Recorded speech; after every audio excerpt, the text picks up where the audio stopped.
ప్రకాశం జిల్లా పెద్దదోర్నాలలో ఈ నెల 26న ఎన్టీఆర్ విగ్రహ ఆవిష్కరణ కార్యక్రమంలో మంత్రులు పాల్గొంటారని తెలుగుదేశం పార్టీ ఇన్ఛార్జి గూడూరి ఎరిక్షన్ బాబు గురువారం విలేకరుల సమావేశంలో తెలిపారు.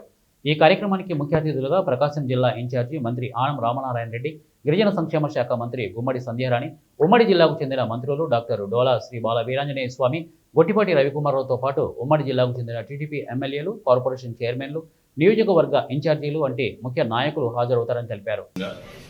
పేద బడుగు బలహీన వర్గాలని ఏ పార్టీ గుర్తించడం లేదు.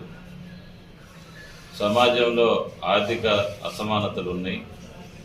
పేద బడుగు బలహీన వర్గాలు అట్టడుగు స్థాయి ఉన్నటువంటి నిరుపేదలందరూ కూడా ఆ రోజుల్లో అన్నం లేక, కట్టుకునేదానికి బట్ట లేక, కనీసం నిలబడేదానికి ఒక గూడు అనేది లేక నిరాశ్రయులైనటువంటి పరిస్థితుల్లో తెలుగుదేశం పార్టీ వ్యవస్థాపక అధ్యక్షులు శ్రీ ఎన్టీ రామారావు గారు తెలుగుదేశం పార్టీని స్థాపించిన తర్వాతనే భారతదేశ రాజకీయాల్లో పేదవారిని గుర్తించాలా, సంక్షేమ కార్యక్రమాలు చేయాలని అన్ని రాజకీయ పార్టీలకి ఎన్టీ రామారావు గారు దిక్సూచేయాలి.